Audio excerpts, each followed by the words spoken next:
Mada hasa imejikita kuangalia umuhimu wa ushiriki wa wanaume.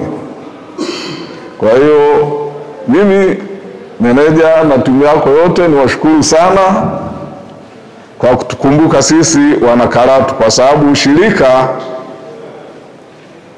linafanya kazi katika maeneo mbalimbali.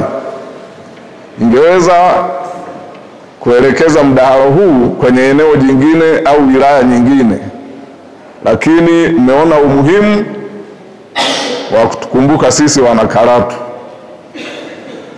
Kwa niaba ya mkuu wetu wa wilaya, mkurugenzi, lakini na wanakaratu wote, tunawashukuru sana Montessori kwa nia njema ya kuhakikisha kwamba tunakuwa na watoto ambao wana malezi mazuri na maendeleo yao ya ukuaji yanaenda vizuri.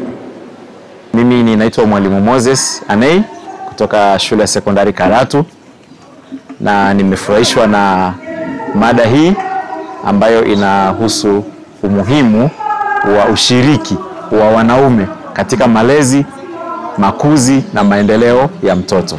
Na mada hii imeletwa na hii shirika lisilo la kiserikali ambalo ni la Montessori Tanzania. Mada hii imekuja kwa muda mwafaka kwa sababu wanaume mara nyingi wamesahaulika katika malezi. Na ukiangalia sasa hivi tuna hawa wanaojiita single mothers, ambapo wanaume manake wameenda wapi? Hakuna mtoto anayezaliwa mwenyewe. Kwa hiyo ni kwamba kuna mahali mwanaume amelegea au amepungua. Kwa sababu hiyo hili shirika likaona ni muhimu kuja kuleta hii mada inayosema, huu mdahalo wenye mada inayosema umuhimu wa mwanaume na ushiriki wa wanaume katika malezi na katika makuzi na maendeleo ya mtoto. Mimi kwa jina naitwa Halima Mbaga, ni mwalimu wa shule ya msingi. Kwa haya mashirika ambayo yanakuja kutufundisha au kutupa somo hili nzuri, mimi kwa ushauri wangu nilikuwa ninaomba yaendelee. Yaani ni kitu kizuri sana, ni mafundisho mazuri sana. Yaendelee na yasiishie hapa mjini tu. Unajua mjini kwa sababu tunakutana watu wengi wanaotoka kwenye mikoa tofauti tofauti, kwa kila mtu ana nini? Ana malezi yake.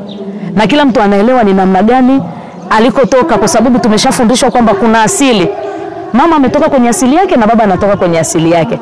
Kwa hiyo tukifundisha watu wa huku mjini tu, tukumbuke kwamba kuna watu wa kijijini ambao hawapati mafundisho kama haya. Kwa hiyo mnapokuja kutufundisha ni mafundisho mazuri sana yanayotubadilisha na kujua kwamba ni nini cha kufanya ili watoto wetu waweze kukua katika malezi mazuri. Kwanza kabisa naweza nikasema tu tunashukuru sana kwa kupata fursa namna hii, especially kwa shirika hili la Montessori kwa kuweza kutufikishia mafunzo ya namna hii na pia kutengeneza midahalo ya namna hii, kwa sababu imekuwa kama ni nguzo mojawapo ya kuzidi kufungua wanajamii katika swala la malezi kwa watoto, hususan katika pande zote mbili ya familia, hususan baba na mama, na kuonyesha umuhimu wake.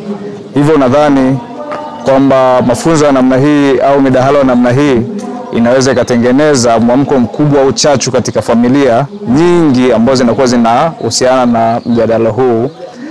Pia kikubwa zaidi naomba tu labda niongeze kwa serikali kuzidi kusapoti mashirika ya namna hii ambayo yanazidi kuamsha chachu na hari katika jamii kwa ajili ya malezi ya watoto wetu na malezi katika familia, ili tuweze kupata kizazi bora cha leo, kesho pamoja na kesho kutwa kwa taifa letu. Naitwa Michael Sungusia, ni meneja miradi kutoka shirika la Montessori Community of Tanzania, shirika lisilo la serikali ambalo linajikita zaidi katika kukuza na kueneza mbinu ya Montessori, lakini kuchagiza katika afua ya malezi, makuzi na maendeleo ya awali ya mtoto.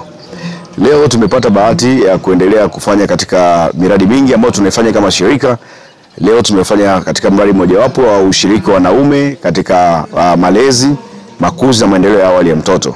Tupo katika wilaya ya Karatu na tunaamini kwamba kwa ushiriki na kwa hamasa na mdahalo huu tunaweza kuleta hamasa katika jamii kuona umuhimu wa ushiriki wa wanaume.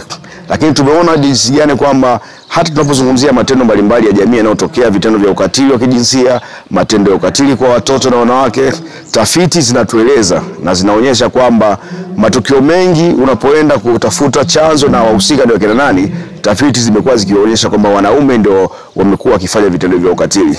Kwa kama tunaamini kama wanaume wamekuwa wakilaumiwa na kuwa sehemu ya kufanya vitendo hivi vya ukatili, wanapaswa kujumuishwa kwa namna na njia tofauti waweze kushiriki katika kutoa mchango wao, kujenga maarifa na kuona namna gani wanaweza kuwa sehemu ya suluhisho ya kukomesha vitendo vya ukatili wa kijinsia na ukatili kwa ujumla kwa watoto. Kwa hiyo tunaamini kupitia midahalo huu ambao tumefanya katika wilaya ya Karatu na maeneo mengine ambayo tunaifanya katika Tanzania tunakofanya kazi, tunaweza kuibua mitazamo mipya, tunaweza tukachagiza na tukafanya uchechemuzi na kueleza kwamba na kuonyesha jamii na kuikumbusha kwamba baba anapaswa kushiriki katika mchakato wa malezi, na nafasi ya baba sio katika kwenda kutafuta na kuacha pesa nyumbani tu.